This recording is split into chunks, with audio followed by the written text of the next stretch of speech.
One day I bought a beautiful townhouse and it had a beautiful kitchen with a fancy $12,000 refrigerator. Now you know you buy the house for bells and whistles, not bricks and sticks. Anyway, one day the hinge broke off of my refrigerator and you couldn't fix it.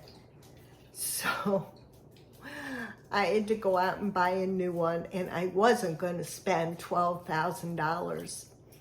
They delivered it, it malfunctioned. They gave me a tiny one until they could give me another one. Well, then the hurricane hit and I had this tiny little refrigerator for the next month. And finally, they delivered my refrigerator and it looked horrible. It just didn't fit in.